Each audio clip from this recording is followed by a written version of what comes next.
This is the rear hitch of on a 2012 F-150. And if you can see how badly it's rusted. Now what I'm going to do is first I'm going to chip the rust off using this chipping hammer. Okay, and I'm just going to chip it off till the big chunks that are coming off, they come off. Alright, just like that.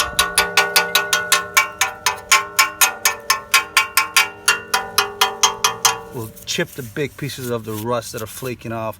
We'll do that, and then we'll give it a quick wipe down. Okay, you can use whatever you want, sandpaper. This is a wire, twisted wire wheel brush. I'm using that, and we'll just take the big chunks that are loose off here. Then what I'm going to do is I'm going to give it a quick primer, and I'm going to paint it black, so it'll refresh the look of my truck. All right, stay tuned to see how this one looks like.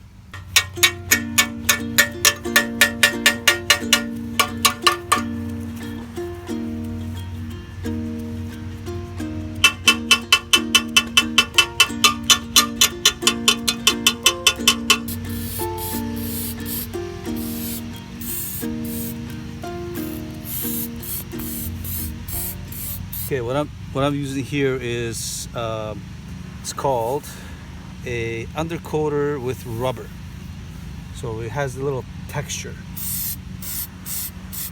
See that?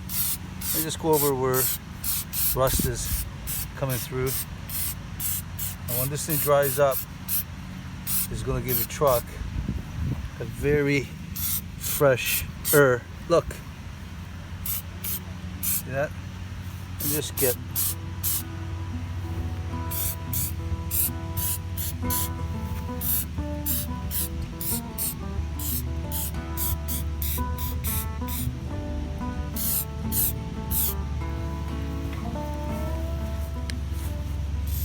okay, so what I'm doing is just using a brush to kind of smooth out the areas that are a little bit oversprayed. It's not going to matter. This is not the body of the truck anyway. This is the hitch, and it's underneath the bumper. So you know, appearance is important as to, you know, rust is going to show, but how smooth it is, it's not going to matter. So the brush is going to help that out, smooth out the edges, and make sure the paint is somewhat evenly applied. All right, now stay tuned to see when this thing is back on the truck. Okay, folks, there's the finish work on my F-150. The trailer hitch receiver, it's painted and back on there. Hope you guys enjoyed the video and learned something from this. Thanks for watching.